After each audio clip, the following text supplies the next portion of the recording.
feed these hungry Steam Deck fans. They don't take no nonsense. Alright, time to feed these hungry Steam Deck fans. Steam Deck fans. Yeah. Alright, let's do this. Put this nice content out. What time is it? Let's get this news out before 10:30. Alright, let's do this. On an early morning. Alright, time to feed you Steam Deck fans, man. Look at you. Right. Hello, people. Good mornings. Another beautiful day. Yup. Hope your five senses work. Health and strength is good or excellent. What? What's up, Steam Deck fans? Steam Deck Tribe, Steam Deck Nation, Steam Deck Universe, Steam Deck World, Steam Deck Legion, what's good? Steam Deck Mob, what's happening? Steam Deck Squad, what's up? And you Steam Deck nerds, geeks, and freaks, and you investigators. Let's see here. What you got going with this? 32 gigs of RAM, beside Fedora. You tried to connect the Steam Deck to the motherboard, to the dock. You guys, man, yeah. What's up with it? All right, let's roll. So, look like Pal World been doing damage. All right. What do we got for you guys here? Let's start this news off real nice. Get you guys all excited. Oh, my Steam Deck. Oh yeah. This book. Oh yeah. Love it, man. Love it. Anyway. 2024 is going to be good.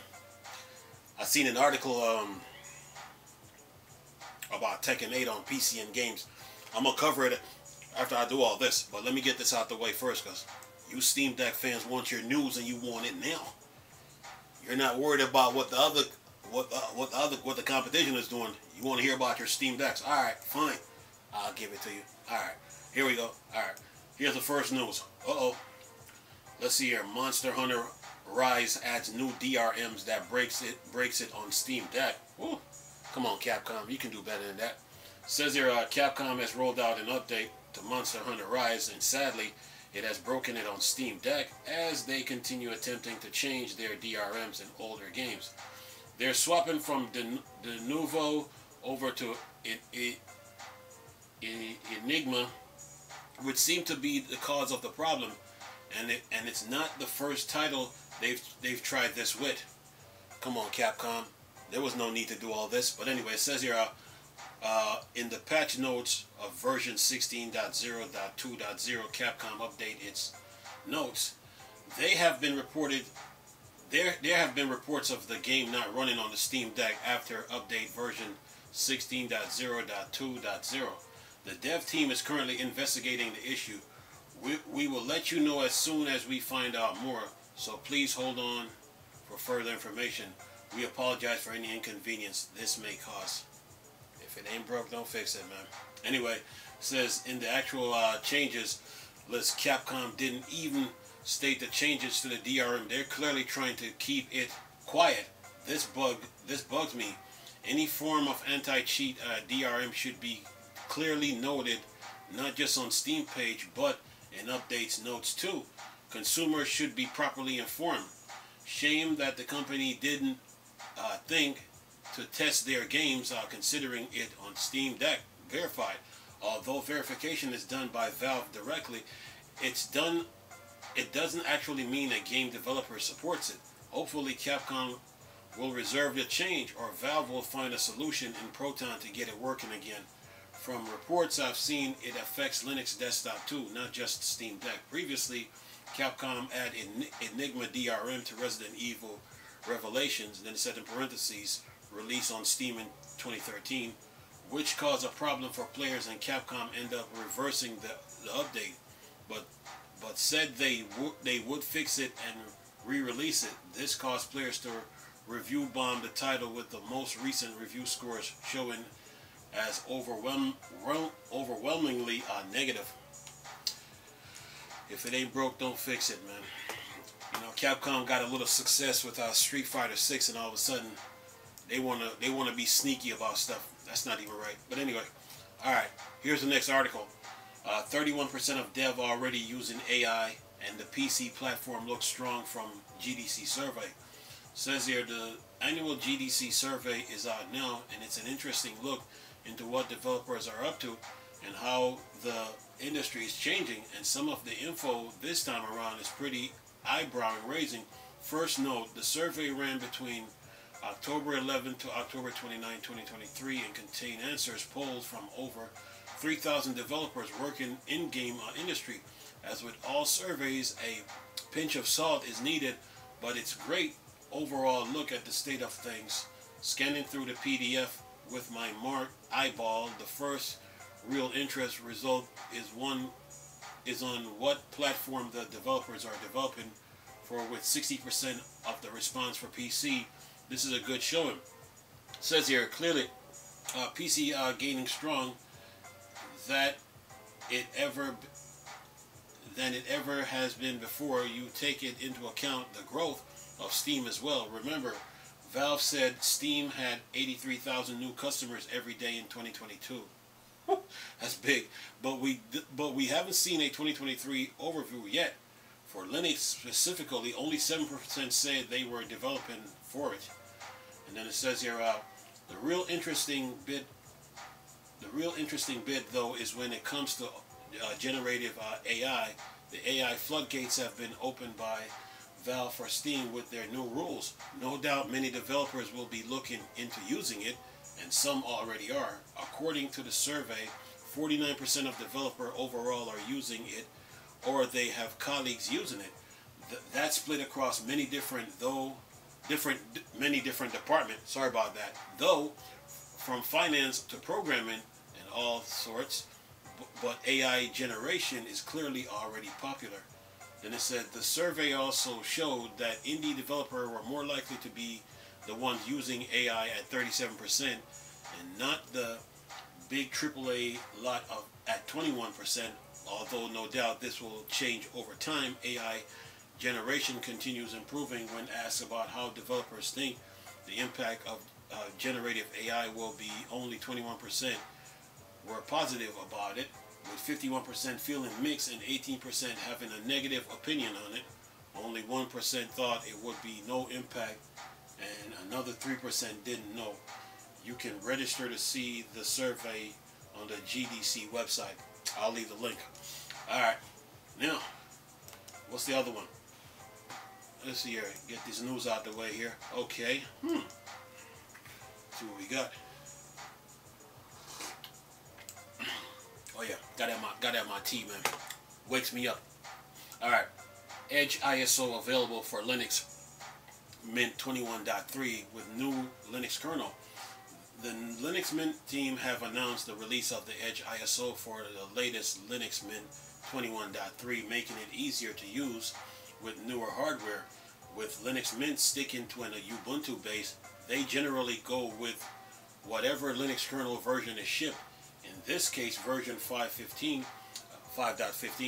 However, newer hardware often needs a newer Linux kernel. Sometimes you might not even be able to boot unless the kernel version is recent enough. So this is why Linux Mint do Edge ISO, which gives you a newer Linux kernel out of the box. And with Linux Mint 21.3, this gives you kernel version 6.5. They do say the Edge ISO image is not as stable as the other ISO and may not support as many proprietary drivers. Only use it if you cannot boot or install with the other ISOs, but the kernel is already a good while old, being released back in August 2023, and in fact it's actually reached end of life, so it won't see any more point release. You can download it on their website. I'll leave that link too. Alright, now next bit of news here. What's going on in the Steam Deck front? Let's see what we can find here. Alright, let's see here. Okay, says you slept through the end of the world in A Ground Zero. Anyway, it says here, A Ground Zero, just recently released from Fancy Fish Games, has spinned off from their popular side-scrolling survival game A Ground. This time it's in full 3D, and you're deep underground, and you slept through the end of the world. The world has ended. You are deep underground and all alone with a cherry AI companion. You'll have to mine and build to survive. Search for other survivors to help you. Will you be able to reach the surface? And what will you find when you get there? Anyway, says here,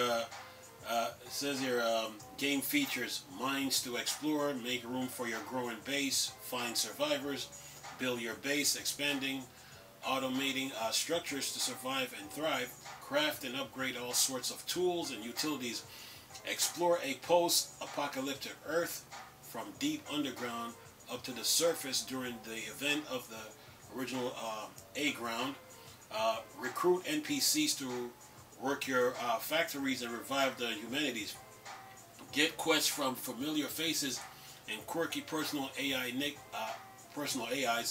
native Linux support. And it says check out A Ground Zero on Steam. Say with Linux support and controller support, it should work well enough on Steam Deck 2. That's T-O-O-O. Okay, not the other two. Anyway, all right, let's keep moving here. What else we got? What else we got here on the Steam Deck front? Keep moving. Let's see here. What else we got? Here's another one. Everybody, all these indie developers breaking the 1 million mark, but Pals, yeah, that's up in the 5 millions. Anyway, it says Last Epoch crossed 1 million early access sales. New trailer and pre-order bonus. 11-hour games are ramping up their plans for the 1.0 release of the Last Epoch, the popular ARPG with a rather unique sounding item trading system. Now there's a new trailer and detail of pre-order bonus if you pick it up before February 21st. A big milestone was also hit with an announcement shared with us that they've crossed over 1 million sales. We honored and humbled. He says we're honored and humbled that the Last Epoch community has grown to 1 million players, said Judd Colbert. Says here, founder and CEO of EHG and the game director on Last Epoch. Being fans of the genre first and foremost, we're always kept close to our community and try to reflect the need and wishes of the players as we craft an action RPG for the ages. Exactly. Communication, folks. Says here, they also announced 3 editions of the game for pre-order, but since it is in early access, you can play right away, but the new goodies arrive with the 1.0 release. Here's their new edition. It says Standard Edition, $34.99, offering the same outstanding value, just has already attracted over 1 million players. The entry-level standard pre-order comes with the Golden Guppy exclusive pets. Says Deluxe Edition, $49.99, as well as the cute Golden Guppy. The Deluxe Edition includes the full game soundtrack as the digital download and 50 Epoch points. On February 21st, it will unlock adolescent Chronoe cosmetic pets, the Falling Ronin cosmetic armor set, and the Firefly Refuge cosmetic portal. Ultimate Edition, $64.99, as well as the cosmetic and soundtrack from the Deluxe Edition. The Ultimate Edition includes 100 Epoch points, and from February 21st, unlock the Temporal Guardian cosmetic armor set, the Twilight Fox cosmetic pets, the adult Chronoe cosmetic pet, and the Celestial Way cosmetic portal. It says Last Epoch also leaves a trailer for a while now, and then it says it has native Linux support, rated as unsupported on Steam Deck, although it does work. Running it through Proton seems to be the best way to play through, as their native Linux version has various graphical issues to report. Oh, remember, there's 4 Protons there's 4 Protons on Steam Deck.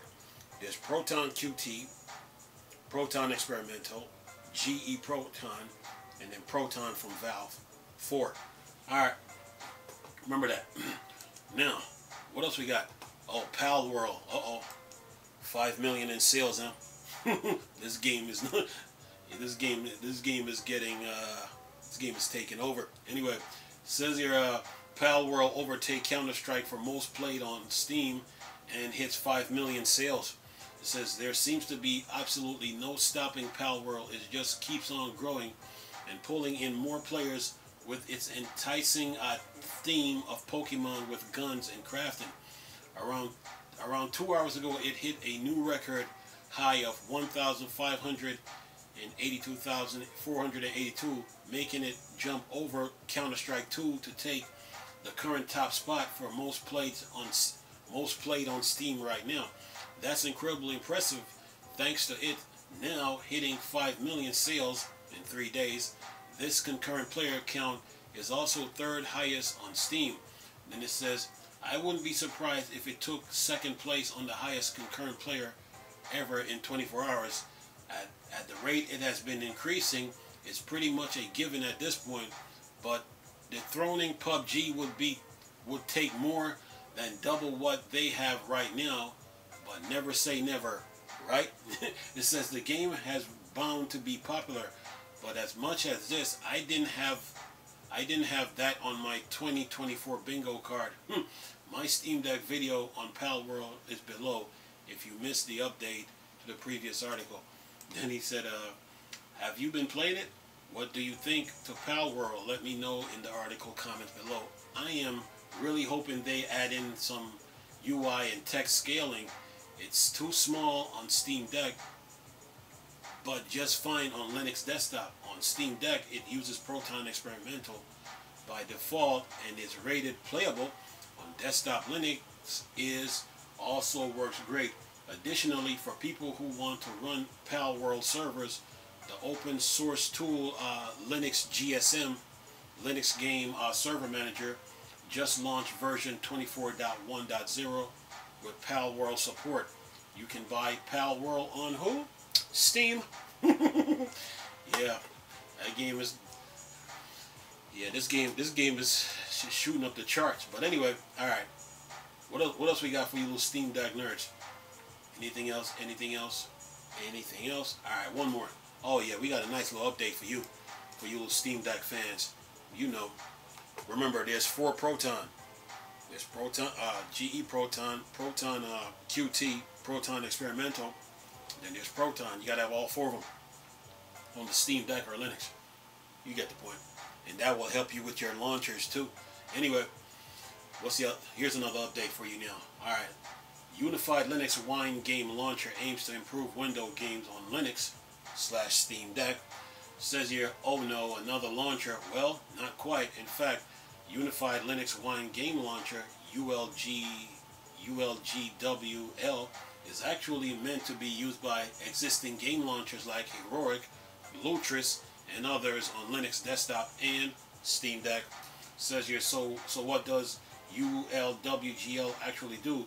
The proof of concept idea was put up by Thomas Glorious Eggroll Kreider, who also maintained the popular GE Proton compatibility layer. ULWGL is designed as a helper to properly run Proton outside of Steam.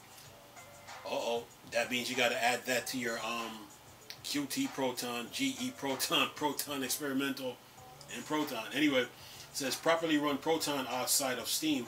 It is essentially a copy of the Steam Linux Steam runtime tool that Valve used for Proton, with some modification made so that it can be used outside of Steam. The idea is that other game launchers would use this so that all fixes and compatibility can be properly shared between them, thus making Windows gaming on Linux a whole lot easier with Wine/Proton. Proton fixes would be the same across launchers. Anyone would be able to run games through Proton with no Steam required, and basically it's just unifies everything. Sounds like a great idea. So all these launchers don't need to keep reinventing a way to run games in Proton outside of Steam. Oh yeah, you Steam Deck fans, man, you're just getting what's that word I'm looking for? Spoiled. Yeah. So you got okay. You got QT Proton, GE Proton, Proton Experimental, and Proton from Valve. And now you got this one now. It's called Unified Linux Wine Game Launcher. Oh yeah, and you got to you got to download this and add that to the list. So yeah, running games on the Steam Deck and Linux desktop should be better now. Like I said to you guys before, you Steam Deck fans are just you guys are just spoiled. Anyway, but now Pal World now is on a roll. So those developers got some work. They got some work you got to keep working on the game, adding updates and chapters and expansions and improving their servers because there's no this game doesn't look like it's going to slow down anytime soon. So yeah, and no, it is not a Pokemon clone because Pokemon is not the first game to deal with monsters. If they want to go there, don't get me started, man. When it comes to this gaming stuff, okay? Pokemon is not the first game that deal with monsters and pets. Okay, so yeah. But other than that, man, Pal World is moving. And you Steam Deck fans are good. News, deals, games, updates. The usual stuff. Yeah. Anyway, man, that's all the news I got to report. Matter of fact, I got to go over to PC Games Inn and see what kind of news they got. Then I'll make another video and put it out. Anyway, hope you guys enjoyed the video. Nice talking to you people again. Chris, still Star Wars and Star Trek Flying Forward. Dark Section. Go. Peace. Uh-oh.